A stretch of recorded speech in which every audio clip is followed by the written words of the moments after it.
and welcome to Real Actors, Real Answers, the podcast where you are the star. Today, I am really excited. I met director, Steve Moon. He is a director. He's a film director. And his footage, I'm not doing it justice right now because I'm kind of overwhelmed. He's met different famous people, worked with famous people. And, I'm just going to start lobbing the ball over to him, and we're going to have a great time. Steve, how are you doing? Blessed. That's all, blessed. That's my answer anytime, because you know what? I'll start off with this. God gets the glory for everything, good or bad, no matter what it is we go through. And just to wake up the next day is just that's a blessing. So, you don't have to be rich monetarily or anything like that, but when you surround yourself with people that you enjoy and doing things you enjoy, you're blessed. That's a great way to get up. I'm going to start practicing that. I think I am, but maybe you just enlightened me right here. That's great. Oh, you have it's that positivity, because it's like, we all struggle, we all go through something, and it's like, just to say blessed. You go to a grocery store and somebody says, "Hey, how you doing?" If you say blessed, "How are you?" sometimes you just get an immediate reaction. "Oh, that's good to hear. Yeah, I guess I'm blessed too." And it's just anyway, that's my thing. No, that's wonderful. There's so much that I have questions of, but let's just continue. I love your background. It looks like a scene out of a movie. Oh, thank you. I call this the pit. The long story short, well, there's two, but I'll probably tell you the other one. The long story short is this started out as a screen porch and a barbecue grill. And I love outdoors. I kayak all the time. I have 7 kayaks. Yes, I do. 2 whitewater ones. I don't do anything stupid or dangerous. Well, I don't do yeah. Yeah. But I don't put myself in dangerous situations really when I'm out there. But no, so this started off as a grill and a little screen and porch. And the next thing you know, I was like, you know what? My wife and I, we love spending time out here. Let's build a fireplace. So I built a little fireplace, and like, as much as I love to cook out, this grill's not going to cut it. So now we built this big, huge, I don't even know what to call it. It's got a little counter on one side, another counter space on the other side, and now the grill is like twice as big as it used to be. It's all bricked in, and just did it myself. And then it expanded to another fireplace over here, and now I have a flat screen TV that I got on set because they were getting rid of stuff, and they're like, "Here, just take whatever," because I was working in the art department, and they're like, "Just take whatever you need, take it home, put it in your kit or whatever. We don't need it anymore because we're just going to put it in storage." So I have flat screen TV, and then my wife loves estate sales, and I love thrift stores. So I've got me a little $5 stereo out here, and it's old school. It's got surround. So yeah, this is, and I'm glad you said it looks like a set, because when I work in the art department, I work with a lot of production designers, and you pick up on things. I'm like, you know what, this could really look cool if I had that ability. So, but anyway, there you go. This is the pit. No, that's wonderful. I told you I ramble. I tell you, the first, where do you live? I'm in Birmingham, Alabama. Okay, because you mentioned kayaking. Now it makes sense. I love it. Alabama's beautiful. Oh wow, yeah. What that reminded me of, and you put in my opinion, in your film reel, you put the strongest one first, and it was that war movie. And instantly, when I see the brick back behind you and everything else, the war movie is a spectacular, very well executed movie. What was it called again? That one is Out of the Fight. It's about PTSD and veteran suicide. But yeah, Out of the Fight. And if you'll remind me, or we come back to it, I want to tell you where we came up with the title, because it doesn't mean what you think it means. But yeah, Out of the Fight, that's the first one. And thank you for saying that. That is actually based on actual events. Everything that you watch in that movie really happened. The only thing that's not true in there, without giving away any secrets, is the main character and the character Barry never really met in real life, but everything that they did and all of that actually happened. Yeah, there's so much richness in what I saw in the acting reel, out of the fight, and also the other ones, like Ocean. That was a great ending. I didn't know what was happening, and yet I really want to see this movie now. Oh, nice. They look stranded. I don't know if it has to do with the shark. I don't know what. is going on, but it's and you're not supposed to. There's just like two people. Yeah. In a boat. That's all I'll say. You know, it's pretty darn amazing. So tell me something, Stephen Moon. How did you start directing? What was your first directorial film? How did you get into it? When did you say, I love this? Oh, my goodness. All right. And please call me Steve. Stephen is my nephew. All right. How did I get started? Well, let's see. In college, I didn't really know what I wanted to do. I was always creative. I'd always been a writer. I'd always just written, poetry, kids' poems. Shel Silverstein was a big influence on my writing as far as kids' poems. And then I just started. I thought I wanted to work in commercials, but I majored in art with a graphic design major. But I was so much better at writing the spots instead of the graphic design. I could not wrap my head around. And this was back in the 90s, well before, I think it was well before Photoshop and Illustrator and design and all those. I think we had PageMaker. Oh, wow, good. I can lay out. I remember PageMaker, yeah. Oh, my gosh, PageMaker. Couldn't do anything in PageMaker. Might as well be Word. So, but I was really good. And so in college, when we would have our critique, I was always just last in line as far as, well, the graphic design's not good, but oh my gosh, this guy's a copywriter. This guy needs to be working in advertising. But I don't like money. I don't like chasing money as long as, I have God provides all your needs. That's all I care about because it's always there, which is part of my testimony. But I worked in marketing and I was always writing. And I was like, you know what? I'm going to start writing scripts because I have all this stuff in my head. So in 1995, I had about 9 different agencies out in LA and I was writing treatments and scripts and things. And in 1997, I see a trailer for a movie called Firestorm starring Howie Long. I'm like, oh my gosh, that's my project. And I start seeing interviews with Howie Long, ex-football player, not an actor, but and it's about smoke jumpers. I'm like, this is my movie. So I went to go see the movie here in Birmingham. And even though it was an action film, the way I write, my style is more dark. It's more of a Kevin Costner. I'm not normal as far as like directors. A lot of directors be like, oh, this is my favorite. And this is my influence. I'm not influenced by anybody. I like stories. So I like telling stories. So when I watched that, I was like, okay, they even used some of my nicknames in the film. So this is obviously my film.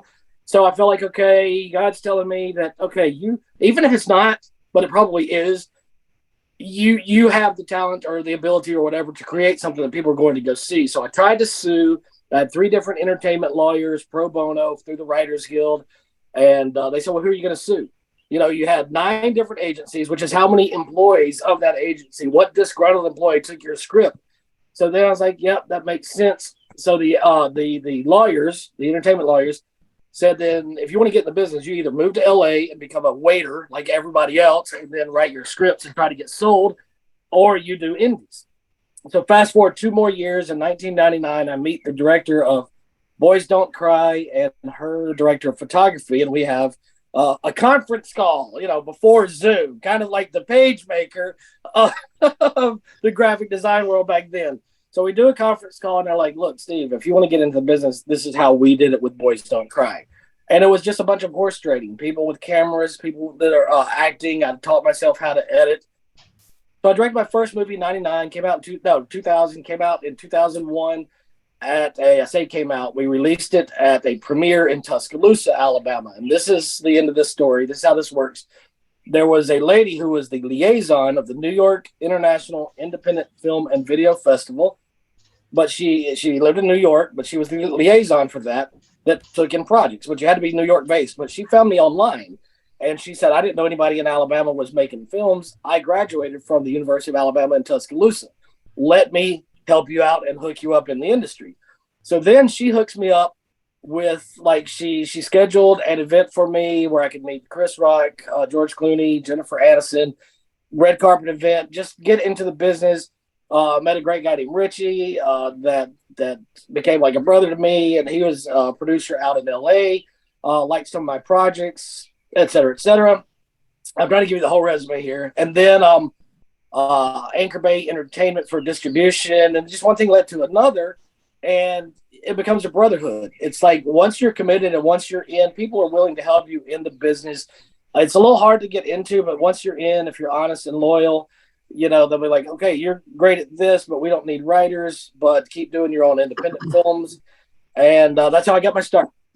That's wonderful. It sounds like, I mean, you said that in about 8 minutes, but it's been longer than that. It took long time for you to meet people, and then burning the midnight oil many times, I would imagine. And just learning, what fascinates me right now is cinematography, and the how did you learn how to work a camera? I'm being very basic here, but the way, all right, so Joe Walker was my director of photography on the first film we did. It was called Under the Sidewalk Moon. He was a film student at, I think, UAB here in Birmingham. And so we met, and he was like, yeah, I need something to work on. This would be great. This is my first feature film. So he is the most incredible DP I've ever seen. We've been together 20 years. He was the DP for Out of the Fight.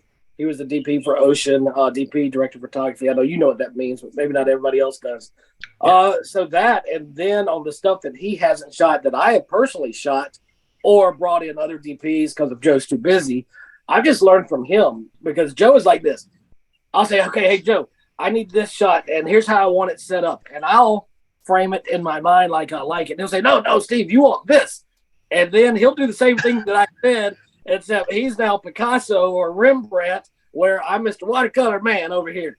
But wait, I think Picasso did watercolors. Anyway, so anyhow, I learned from Joe. Joe Walker is probably the best one in Alabama, if not, across the Southeast. In fact, Out of the Fight, he edited Out of the Fight also. We edited it together, but he was our editor. And Clint Eastwood's editor that he used for most of his films, his editor said, wow, who edited this? Who shot this? And I was like, Joe, we're nobodies here. I mean, now because again, it's contacts. You know everybody in the business, so you can easily get somebody like him to look at it. But yeah, so I learned everything from Joe. But what you see out there, even 3.3 miles, which is on the trailer, it's on there.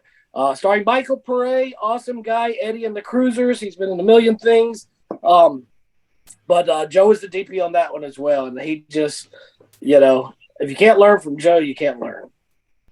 I love your adventures. It's an adventure is what you're going through, what you went through and what you're going through. Now this movie, you mentioned it just once again, Out of the Fight. Could you go in more into that? Because I equate it with just so many other war films that were in the 1940s and 50s, 60s, and because the cinematography, the lighting, it's like you were there. And I'm so curious, if you want to say it's okay, it's up to you though. Where was it filmed? Filmed entirely in Birmingham, Alabama. The opening scene has the Afghanistan mountains, and through the magic of stuff that I don't do, but I have a partner in India. I help him. He's a VFX guru, and I'll say hello to Kostov. Kostov, if he's able to watch this, he's in India. He coordinates special effects for movies, everything from Lord of the Rings to the latest Avatar movie. But for local independent films, I've known him for almost 15, 20 years now. Well, right, 15 years. He's like, we can do this for you. We'll make this look like Afghanistan. So the opening scene, when you see the mountains through the magic of technology, that's him. He did a great job. But I'm glad you said that about the inspiration, like the 40s and 50s. My favorite movie of all time is Stalag 17. Stalag is the German word for prison camp. It was filmed in 1953. William Holden is the lead actor. And it's great. I won't say much about the movie, but that is probably, I know it's my favorite movie, and that's probably what really inspired me to become a writer, is because at 13 years old, I'm watching this on a big laser disc, where you slide it in, and an hour later, you have to take it out and slide it back in for the other side. But incredible movie, very inspirational. And so I think, if anything, I'm influenced by stories and storytellers. And that's where that came from. But Out of the Fight, I spent 3 years. I worked with Judy Norton. She's from the TV show The Waltons, and she and I are friends. I had worked together years ago on a project that we did in Russellville, Alabama, with a producer named Jeffrey Patterson, who's also an actor. He was from that area, but he lives in LA, but we've known each other. Again, you know each other in this business.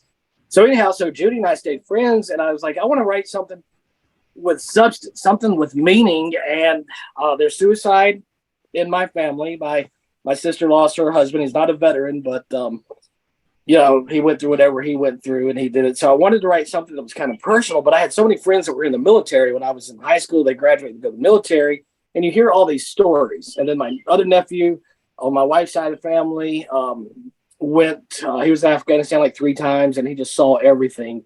So I spent 3 years researching and writing over 200 families involved that have lost somebody to veteran suicide, whether it's a son, a daughter, husband, wife, whatever.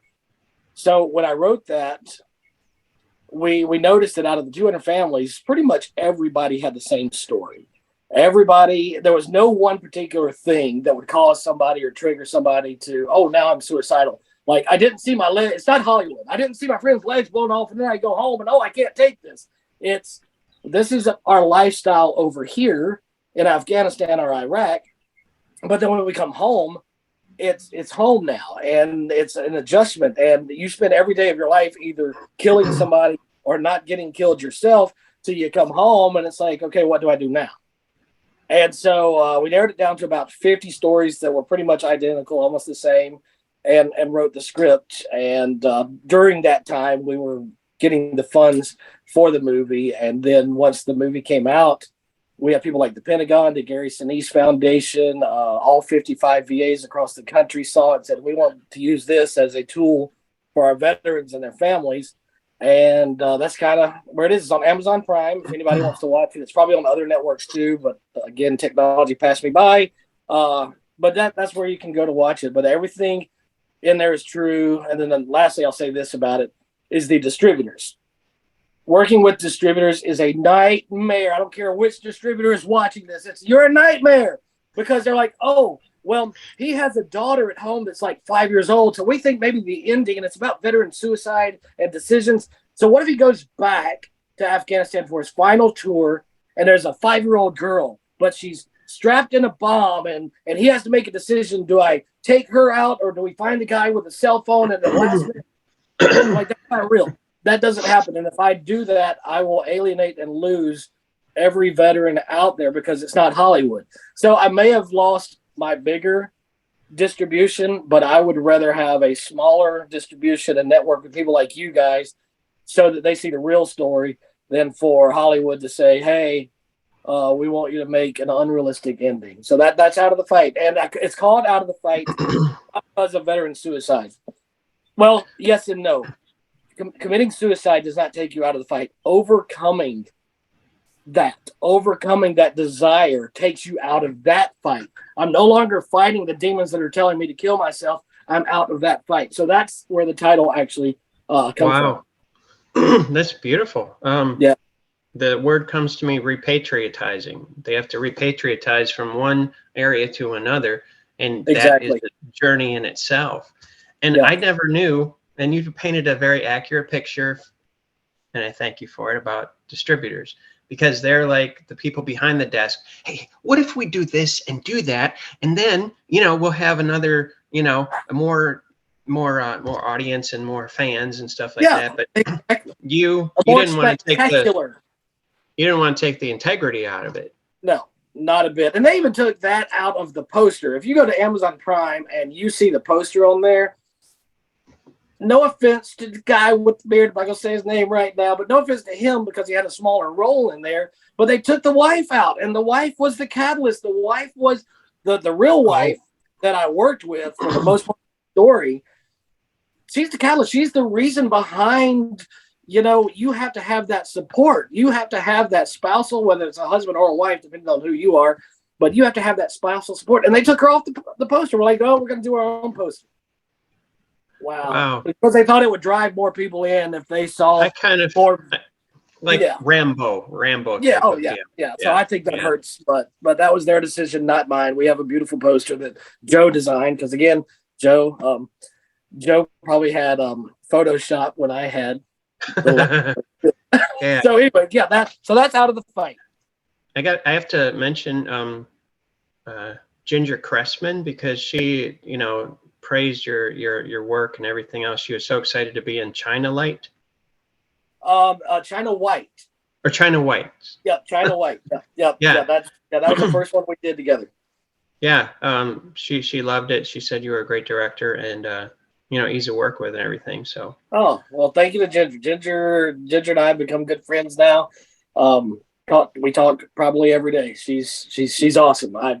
She's phenomenal. I'll just say that. I can't give her too many compliments because I told her I don't give compliments. But Ginger, there you go. 1 or 2 compliments is all you're going to get. It's funny.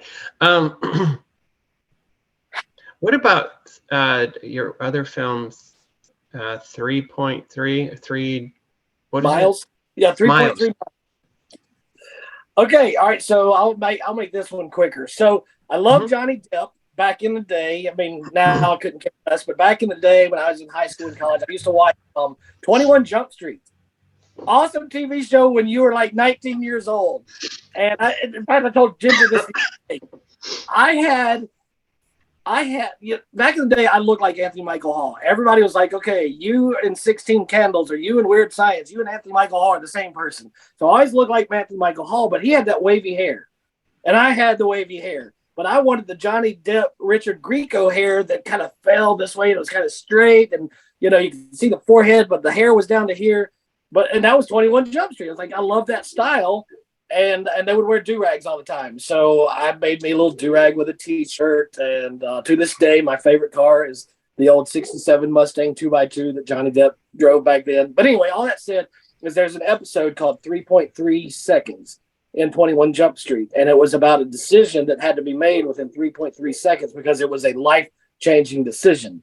So I wrote a script based off of that title, but I changed it to 3.3 miles. And I was like, what kind of life-changing decision can you make within 3.3 miles? So I wrote the script, made the story about, let's say that you live 3.3 miles from the nearest police station, but it takes them 20 minutes to get there when you have a 911 call. How can we explore that and see what's going on in the perspective of the husband who lost someone dear to him because the police didn't get there in time? So what would it take for a normal human being to be so desperate that they make desperate decisions, not in revenge, but in I've lost everything, I don't know how to do this. So I was friends, or still am, but I'm friends with Michael Pare. I know him through Michael Henderson, which is one of my partners in LA. And he's like, would you like to work with Michael? I was like, absolutely. So Michael Pare came out here and did a phenomenal job. I don't think, Joe GP'd that. And then a girl named Cassidy Rickles was a college student. She's actually about to graduate. She was my B camera operator. And they just did a phenomenal job. We shot it in downtown Birmingham. I will say this, we shot it in 4 days because we get bored. And like, let's have a challenge. Let's do this thing in 4 days. So we shot an entire feature film, hour and a half long, in 4 days. And getting ready to distribute that film, doing a little post correction. Other than that, turned out great. We loved it. You know, I gotta ask this because it's been on my mind, and I've got to watch that movie too. 4 days. 4 days. What is that? You know what that is? That's commitment, Steve. That's commitment. Or you have should be committed. you have a wonderful career, and you're continuing to write and to direct. But you have a family, correct? Yes. You have a dog, because I saw him pass by in the back, you know. Oh, Bodie came by here? He snuck it in. All right, yeah, I love Bodie. Okay. Bodie, Point Break, the original, not the sequel, because that's a crappy movie.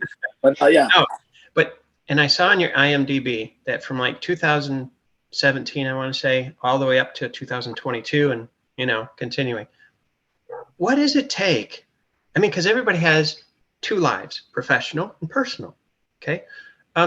What does it take, in your experience, in your opinion, in your reflection, to be so committed that you get up with this passion and you continue to embrace it every day in the midst of, I'll call it nicely, distraction? How do you slot time every day to study this craft called directing? For me, or in general? Whatever you want to divulge. Yeah, Yeah. yeah. Well, it's like anything else. It's a job like anything else. I haven't had an office, a 9 to 5 since 2008. I've been doing this full time since 2008. Like I said, God always provides. It's always there.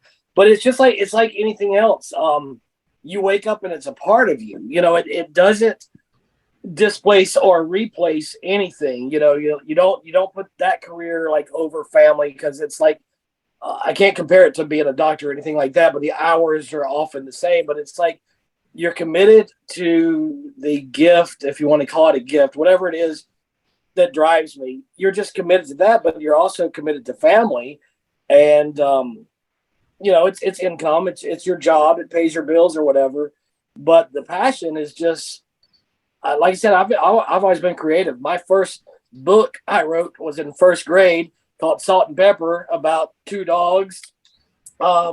That I wrote in the first grade, and it's probably still in my elementary school. And so I've always just had that. I think part of it is I like people and I don't like people, because I love helping people. I will help anybody. I will give you the shirt off of my back in the freezing cold, literally, if it were to help one person. Because if each one can just reach one, man, the world is a better place. And now what I do is my drive is I help a couple of colleges, mainly Birmingham, Southern College here in Birmingham, with their film students. I try to get them jobs, because if I can, we call them shows, not movies. So if I can bring a show into Birmingham with some of my producer friends, it's like a tier 1 or tier 2 show. They'll be like, "Hey, Moon, can you bring in, you know, for example, Montana or Kevin Key or somebody like that?" And I love giving all these opportunities, because Richie gave me my first opportunity on a Nicolas Cage film, and he and I had never even formally met. We just knew each other online and over the phone. And next thing you know, he calls me down to Mobile. And, you know, I'm a prop master and I'm making mistakes right and left. But because of my passion and my desire, it's like that's half the battle. I mean, if God forgives and Richie forgives, why can I not forgive? So that's the thing is you just do it. And everything that I hear, everything that I see inspires me. If I'm out kayaking and I see something that might trigger, or even a phrase like, the other night I was falling asleep listening to the radio or something, and I thought I heard this phrase or the word that included the word "da," D-A-H. Obviously, I misheard it, but I heard "da," and I'm like, you know what? What if there's a character named Da? And what if Da has a handicap? And now I'm falling asleep, and I'm doing this entire script in my head. So it's always there. You can't explain it, but the commitment is there, because it's like anything else. It's a commitment to your job, your family, and I guess that answers your question. You know what just close anyway. You know what just came to me, and it makes sense now. I see it even more vividly because of your story. Proverbs: as a man thinketh, so he becomes. As a man thinketh, so he becomes. So the more you think about something, the more you become it. And there's really never ending, because this is not a destination life; it's a journey life. You know. Exactly. You just helped me tremendously, and thank you. Didn't mean to do that, but yes. Now, I have a question since you mentioned it. Nicolas Cage, could you expound on that a little bit? Oh, wow. Okay, so like I said, Richie calls me up, and we've known each other for years, and this was probably, well, I can't remember the day or the year. So he calls me and says, "I need you to come down here to Mobile. We're filming a movie. It's USS Indianapolis, Men of Courage, starring Nicolas Cage. The director's name will come to Mario Van Peebles, great guy, awesome guy." So go down to Mobile, and I work with them, and Richie shakes my hand, and he introduces me and said, "Hey, this is Moon." Everybody calls me Moon in the business. We've never met, but he's coming down here, and he's helping. And so this is my first big show. I mean, I've directed, no, I'm not the director. I'm a prop master on that show. But I mean, I've directed so many independent films. That's how Richie trusts me. He's like, "Hey, you know how to shoot, edit, find locations. You know everything about the business on your level. Come down here. We'll help you out." So the first thing I have to do as a prop master is give Nicolas Cage a choice of watches, because a watch is a prop. I didn't know that at the time. So I go in there, and I'm kind of nervous at first, because I'm not starstruck by anybody, but I'm humbled that a Joe Nobody like me is now standing in front of Hollywood, and I'm getting paid to do this, and they respect me enough to do my job. And so I go in there and shake his hand and meet him. And next thing you know, we're talking and treating each other like normal. And I'm around him for 7 weeks. Well, wasn't around him for 7 weeks, but we filmed it for 7 weeks.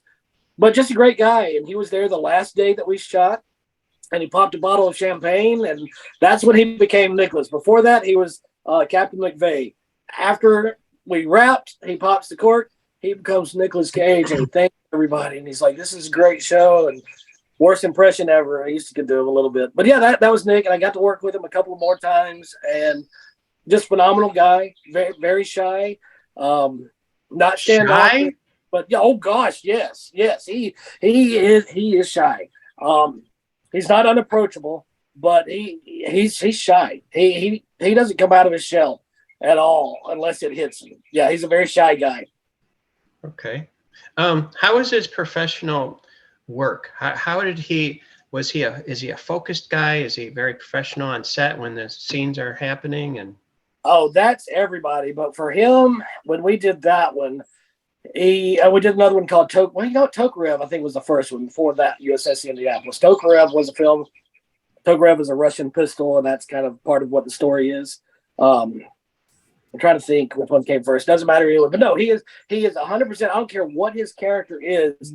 He is dialed into that character. And a lot of times, 99% of what you watch is it's editing. Everything's editing. So what you have on screen is not necessarily everything that you shot. So sometimes the audience doesn't get a feel of like, wow, this is what he really put in. Or they may say, well, the movie was this or that. Why did he put his all into it? Well, because that's his job. That's his craft. And he wants to be that person. And he's 100% committed.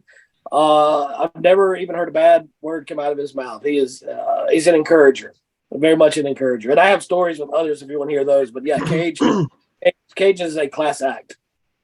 Wow. Thank you very much. Yep. Since you offered, what about another story? Another story? Yeah, about someone else that comes to mind. I'm not going to remove my hat, but let's just say that John Travolta, we all know what John Travolta looks like now. So we're doing Trading Paint, and this is another movie. Richie calls me and says, "Hey, Moon, can you guys produce a movie in Birmingham about dirt track racing?"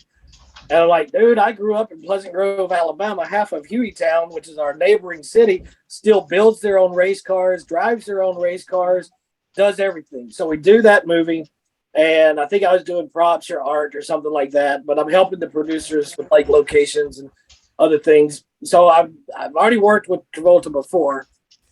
So Travolta and I became kind of good friends, and his handler calls me on radio and says, "Hey, Moon, Travolta would like to see you in his trailer." And I'm thinking, oh, crap, what did I do now? Did I forget something?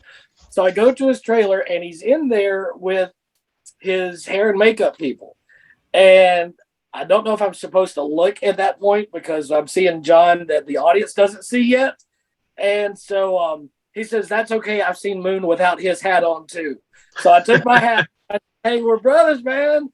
So, but yeah, that was JT. Awesome guy. Phenomenal. A story about the late Tom Sizemore. We worked with him on USS Indianapolis. And poor Tom, he struggled with things, but he was so committed. One of the nicest people you ever meet. He fell asleep during one of the scenes. And this is like 2:00 in the morning. And so he only had like one line. So he's supposed to be right here. And then he says, I'll just make up a line like, "Okay, we need to abandon ship." But the scene was actually on a raft. So we need to abandon raft. So he just can't do it. He can't do it. And finally, Cage, sitting across from him, just bam, just right there, just kicks right where he's sitting.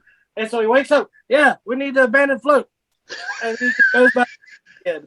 But yeah, Tom, incredible guy. Jason Patrick, that was in the Lost Boys, Speed 2, Narc. I've worked with him, and Jason and I are we just bonded. We would just sit sometimes and just talk, and we'll text each other and just send videos of like, "Hey, Jason, this is me kayaking," or "Hey, this is you Thanksgiving." And it's just people are just normal. And in fact, I was wearing a T-shirt one day that said the original Old Navy, 12 disciples, one savior, and a boat. And Jason came up to me and passed me on the back and says, "Hey, Moon, I've got that same shirt." So you never know what people are like because they're just normal people. But Jason, the most incredible guy I worked with. But yeah, he's great. But what's interesting? No, I'll come back to that later. But Jason is just awesome. Mickey Rourke and I bonded. He gave me his handler's number and he says, "Hey, I might need you to contact him. I may need a favor. You're from the South, right?" I'm like, "Yeah." There was a little story behind that. I'm like, I'm nobody. I'm just me. But I think people in the industry respect that because you never go up to them and say, "Hey, I loved you in this," or "I loved you in that," because this is their job. You just want to talk to them like they're normal people. And I think that's longevity. I think that's from 2017 up until now. I think that just creates the longevity because people know you, they respect you, you respect them, and they'll continue to work with you. I agree. I've met a few famous people, and on the outset, it's like, and then you meet them, and it's like, oh, they're a human being, and Exactly. yeah, it's okay. It's a privilege, but it's a privilege for them to meet you as well. Seriously. Oh yeah. I even joked around with JT and I said, "Hey JT, come here. I think you want to have your picture made with me because I've never taken a picture with anybody. Jason and I will do it just because it's me and Jason, but I'll reverse it. I'm like, you don't want a picture with me? Come on, I'm Steve Moon." So That's there you funny. go. You make them laugh. You be yourself. Yeah, exactly. Steve, is there anything that you're working on right now, currently? Yeah, I want to mention Ginger, and I want to mention also challenges, and then I'll answer that question. Ginger and I did a movie called Diamond. Diamond, she was absolutely phenomenal as a period piece. I love challenges. It was set in the 1970s. She plays a former rock star who's washed up that used to travel the country, but now she's an alcoholic. She only performs at her hometown bar. She gets the bad news that her dad still travels and sings, had just passed away. She gets the bad news from her ex-husband, who just happens to be a singer also, like her dad and her, but he was on the road with him last night when he died. And so Diamond, the character, she gets upset that her ex-husband is telling the news, and then she finds out, "Oh, wait, you were with my dad last night?" Well, of course you were with him. He doesn't want to travel the road with me. That's why I'm an alcoholic. So it was a great, and the reason I'm saying that, number one, Ginger Cressman, you did amazing, phenomenal. You already know that. I think that's the last compliment for you. But we shot that entire feature film in one 12-hour day.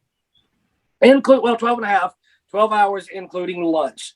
So everybody was write fed. this? Yeah, that was 72 pages written, but it was also, we had 4 original songs. So including the songs, you can add probably another 8 minutes or 12 minutes to it. And then we did 2 other scenes that we added because I was running 2 different units to get it done. So I was like, "Hey, Jen, you need to take this one outside. Just do another scene. I don't care what you do. Just go shoot another scene." Because we all knew what the story was about. We're like, well, let's just add a scene there. Then we added another scene in the car.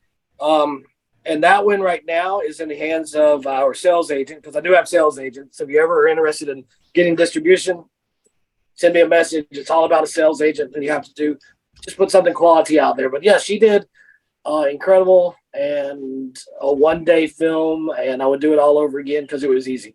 But no, so what I have now on the small level is The Dog and the Butterfly. Ginger is also in that.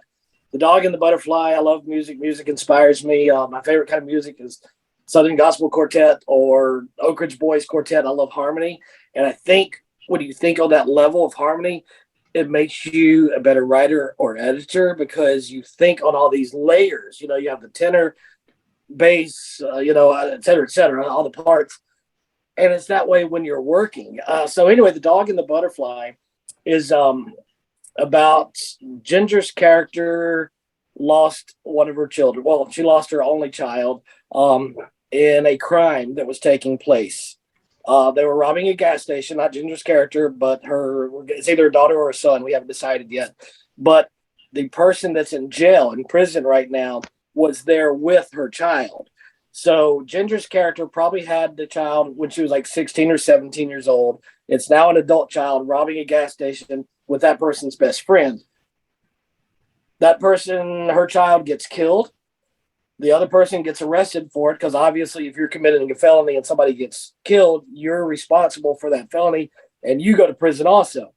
So she loses her child and she meets him. She goes to the jail or the prison where he is. The guy has no idea who she is.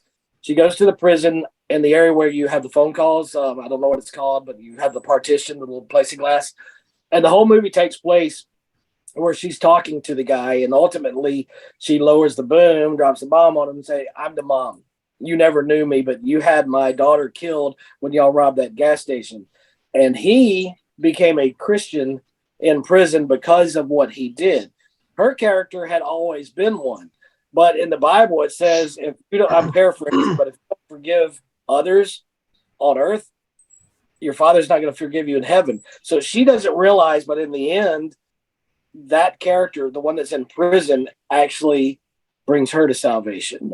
She thinks she already has it. But it's deeper than that because, I mean, they go over what happened. There's some flashbacks because we all at some point do something stupid. We all do something, not necessarily a crime, but we all do something that we need forgiveness for, every one of us. And sometimes we think because we sit within those four walls every Sunday that we're immune to that, and that, well, I forgive him, but I don't have to forget. Well, actually, east west, you forgive and forget, you move on. So that's The Dog and the Butterfly. On the bigger budgets, I have one coming up with Gary Oldman that I'm co-producing that, and we're just working out financials on that. And then another one with Mickey Rourke and Heather Graham and Frank Grillo. But I'm always doing my own indies because IMDb, everybody loves IMDb. The ratings on IMDb don't mean anything. A lot of people have IMDb Pro and they'll post, I'm 54,000, whatever. That's just to keep you paying for it. And the business side of things. Really? Excuse me. Oh, yeah.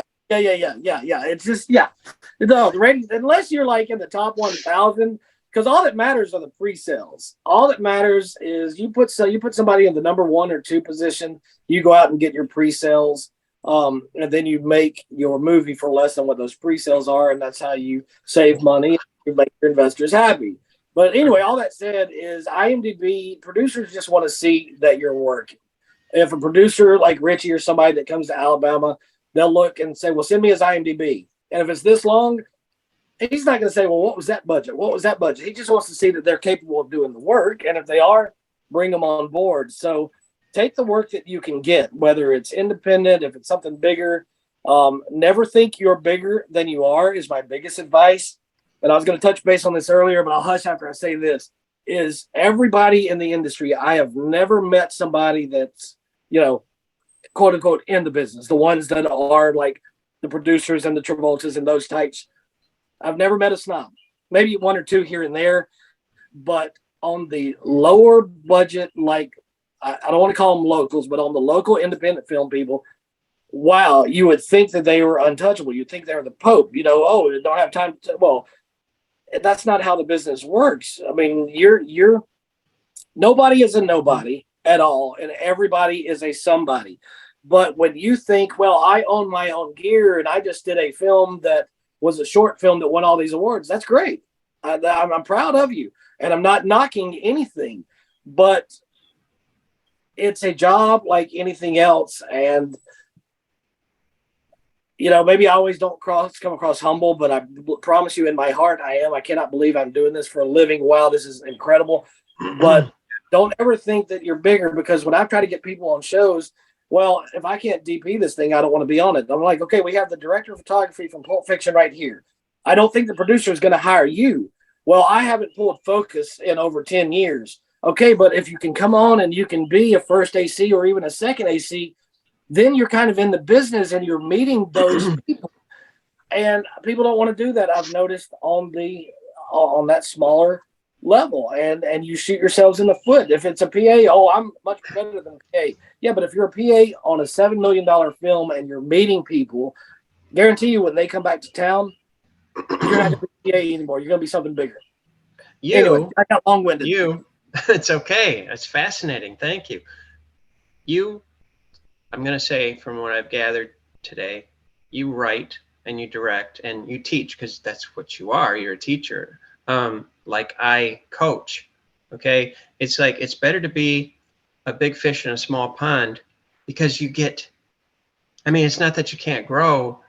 It's like, because I've met a few people where, you know, oh, I just want to be big, big, big, big, big, big, big, big. You're already big, except maybe you don't see it. You're significant.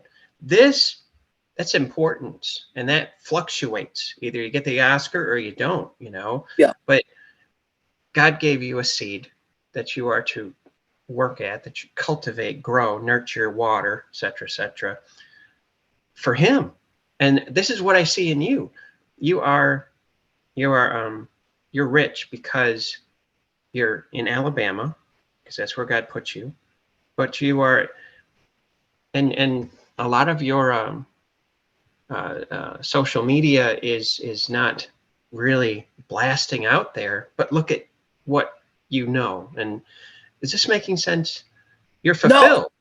No, exactly, because it's not about you. And then even Ginger, you know, she'd been in prayer over just things that I was frustrated with or struggling with about the business, because there are a lot of shows that come here, but we're losing a lot of shows for lots of reasons. Again, a lot of people are so green, they'll run producers off. They'll call the film office and complain when they don't know what they're complaining about, and it hurts the industry. And I had to come to a point where this is where the humility really had to come in, because I can joke and, you know, quote unquote brag or whatever, but when it becomes serious, like, well, they're running off all the producers that I was bringing in, then that becomes about you. What you want to do is, like you said, you want to teach. You want to be out there and says, okay, look, the last show that you complained and that producer's now in Arkansas, here's what really happened. Here's what really happened. There was a movie that, and I won't give all the specifics, but let's say that this hand right here represents the distributor. And they says, I'm going to give you a minimum guarantee of $5 million for your movie. Well, this person right here that's lending the money, they know they're getting $5 million worth out of that minimum guarantee out of the distributor. So now he has basically an insurance policy. He knows that if he lends $5 million, he's going to get that back. But then the producers have to come under budget for obvious reasons, things like that, so he'll make more money. But then this is what happens. You have the distributor shows up on set, doesn't like anything that they see. They were there for 2 or 3 days, and this really happened. I won't say the name of the film, but there for 2 or 3 days. They don't like anything. They don't like the way the director's doing it. The DP and the B camera operator are fighting. They're crossing the 180. They're not getting along. So distributor pulls out his $5 million guarantee. So we're not doing this film anymore. So guess what? $5 million man over here, investor or lender. Oh, if I don't have a guarantee of getting my money back, I'm out of here. So now there's no money. So then the producers are honest. They'll sit down in a meeting and they'll say, hey, this is what happened. Everything that I just told you. And they'll give you an option. You can stay on. We have 3 or 4 more weeks worth of filming. We don't have money yet, but if you could help us get this through, we can't distribute this film until all of our obligations are met financially, which means the state of Alabama or any state will not give us our tax incentive at the end of the show until everybody's paid. So everybody was okay with that. Everybody was okay. But then the locals start calling the film office. Oh, they lied. They said they were going to pay me. And like, wait a minute. No, they didn't lie. I was there at the meeting just like you were. They were explaining. So I was getting to a point where in my head, it's like, you're running off my people. No, you're not running off my people. You're running off the industry. Sure, I may have brought some people here that are doing their films, but it's not about me. It's about, okay, you have to be educated, know how the business works. Yes, there's going to be some crooked people, but when somebody's being honest with you up front, you cannot throw them under the bus. You just have to accept that you worked for 4 weeks and you didn't get paid until a year later. So, so that was just something that I struggled with, and now I've just found a peace. And since then, I've been asked to produce a couple of other independent films, and I'm like, when God closes one door, another one opens wide open. Yes. So that's it. I forgot what I was doing with all that, but that's where I ended. No. You're talking on the business side of the art is what you're doing. Yeah. Oh, the business side of pain. Steve Moon, if someone wanted to contact you, how would they do that? I guess the best way is just find me on Facebook. I'm not good at technology. I know you sent me a friend request, so I've got to figure out, okay, where do I see that? And I'll hit accept. But yeah, just shoot me a message. Steve Moon. I went to UAB, wearing my hat, obviously. And if you find the picture, you'll see my daughter. One of my daughters has her arms around me. That way you'll know it's me. Shoot me a message or a friend request. Usually a message is easier. I'll talk to anybody, but I get inundated with friend requests. I think that it takes me a while to find out who's who, because this sounds bad. I don't accept every friend request. Not people like you, nothing like that. It's like, okay, you're in Australia, but you're friends with this person. It just, I'll say it this way. A lot of people like to use a lot of people in the business, which I don't mind. You can use me all day long. You can beat me up. You can insult my family. I'm like, oh, you met my family. But yeah, find me, shoot me a message. I will help anybody. I will help you find sales agents. I will give you tips. Because again, Richie helped me, and I just want to give back. But I've always been that way. I've been a basketball coach off and on for 20 years, and Sunday school teacher for youth pretty much my whole life. If I'm not giving back, if I'm not helping somebody, then I don't want to do it. It's got to be for somebody else. I understand. Because you God fills your cup to overflowing. The overflow is supposed to go to other people. Oh, well, that's why I have 7 kayaks. I mentioned that before. It's like, okay, come join me. I'm waiting on you. That's sweet. I love it. Yeah. Hey, listen, Steve Moon, it's been a privilege, a lot of fun, big education, very enlightening, having you on Real Actors, Real Answers. Oh, hey, thank you. I'm honored just to talk about it. I get long-winded, like I said, but I can talk about this business. I can talk about helping people forever. Yeah. No, thank you very much. Thank you, and we'll be in touch. Awesome. Thank you. Appreciate everything. You're welcome. All right.